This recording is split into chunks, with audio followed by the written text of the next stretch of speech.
ఇది కదా ఆఫర్ అంటే ఇప్పుడు ఎంత కొంటే అంత ఫ్రీ. విఆర్ఆ fine silver jewellery, Jubilee Hills check post, Hyderabad. ఇవాళ అడిగింది ఏంది తీన్మార్ మల్లన్న? తీన్మార్ మల్లన్న అడిగింది కులగణన తప్పు. మీరు ఈ ప్రభుత్వం చేసినటువంటి కులగణన చిత్తు కాగితంతో సమానం. ఇది ఎందుకు పనికిరాదు, ఇది బీసీలను ప్రజలను మోసం చేస్తున్నటువంటి నివేదిక అని చెప్పి తగలబెట్టడం జరిగింది.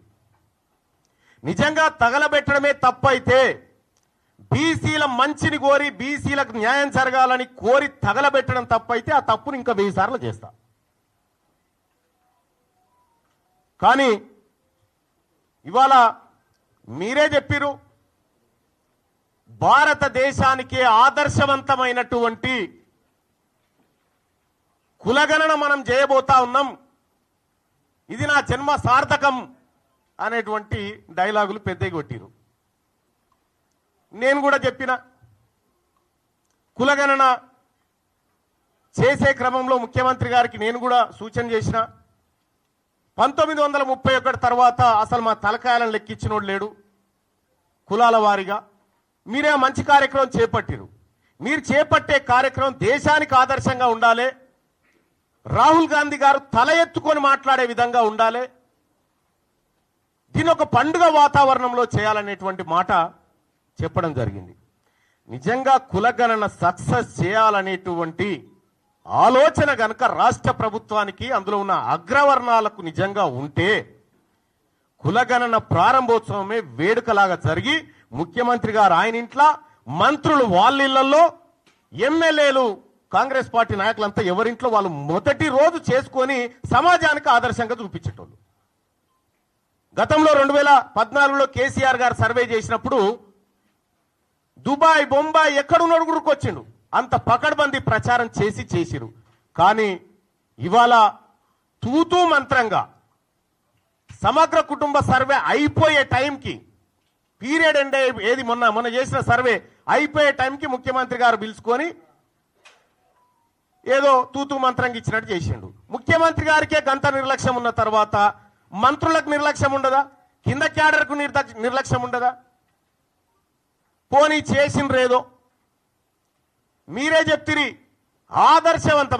ఆదర్శవంతమైన సర్వే ఎప్పుడైతే 100% చేసి 100% లెక్కల్లో పక్కాగా ఎవరి వాటా ఏందో తేల్చి సర్వే బయటికి వస్తే అది ఆదర్శవంతమైంది అంటారు.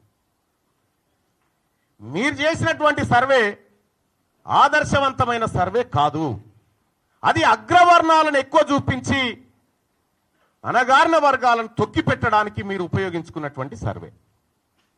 ఈ సర్వేను బీసీ సమాజం ఎట్టి పరిస్థితుల్లో యాక్సెప్ట్ చేయడానికి సిద్ధంగా లేదు. ఎస్, నేను సర్వే రిపోర్ట్ తప్పు అని కాలబెట్టిన తర్వాత అట్లా కాలబెట్టడం తప్పు అని చెప్పి షోకాజ్ నోటీస్ సస్పెన్షన్ చేసినావు. ఒకవేళ నాదే తప్పైతే నువ్వు మళ్ళీ సర్వే ఎందుకు చేసినావు? మరి తీన్మార్ మల్లన్న చేసిందే తప్పైతే మళ్ళీ సర్వే చేయాల్సినటువంటి అవసరం ఎందుకు ఏర్పడ్డది? ఇక్కడ సర్వేలో కూడా క్లియర్గా ఫస్ట్ ఏం చెప్పినాం మనం, 3,54,000 ఇండ్లు ఇంకా సర్వే చేయలే, 16 లక్షల మందిని చేయాల్సి ఉంది అనేటువంటి మాట చెప్పినాం. వాళ్ళు ఎందుకు చేయలేదంటే అయిష్టంగా ఉన్నారు అనే మాట చెప్పినాం. అయిష్టంగా ఉన్నోని దగ్గరికి మళ్ళీ మన ఎమ్యూనరేటర్ని పంపన్నా, లేకపోతే అయిష్టంగా ఉన్నోడే మళ్ళీ మన దగ్గర రావన్నా? నేను ఒకటి అడగదలుచుకున్నా, ఇక్కడ 3,54,000 ఇండ్లను మనం ఇంకా సర్వేలో పాల్గొనలేదని చెప్పినాం, 16 లక్షల మంది అని చెప్పినాం. ఈ 16 లక్షల మంది అన్న సంగతి మీకు ఎట్లా తెలిసింది? మీరు ఎట్లా కంక్లూజన్కి వచ్చారు దీని విషయంలో? ఇవాళ ముఖ్యమంత్రి గారే పదే తన ప్రెస్ మీట్లలో మాట్లాడుతూ దొరికిపోతా ఉంటే, మళ్ళా పైపెచ్చు సమగ్ర కుటుంబ సర్వేకు అర్హత లేదు, అది ఎక్కడ కూడా గవర్నమెంట్ టేబుల్ మీద పెట్టలేదు, దాన్ని క్యాల్కులేట్ చేయకూడదు అని చెప్పి నేను కూడా అడుగుతా ఉన్నదే. 2011 సెన్సస్ అయితే మన యూపీఏ గవర్నమెంటే చేసింది కదా. 2011 సెన్సస్ ను యూపీఏ గవర్నమెంట్ చేసినప్పుడు తెలంగాణ జనాభా 3,40,00,000 53 లక్షలు. అర్జున్ పైకి రా. 3,50,00,000 చిల్లర అని మనం చెప్పినాం. ఆ రోజు 83 లక్షల ఇండ్లు ఉన్నాయని చెప్పినాం. ఇలా ముఖ్యమంత్రి గారు చెప్పినటువంటి లెక్క 1,15,00,000 ఇండ్లు ఉన్నాయని చెప్పారు. సుమన్ టీవీలో మీ పర్సనల్ అండ్ బిజినెస్ ప్రమోషన్స్ కోసం కింది నెంబర్కి కాంటాక్ట్ చేయండి.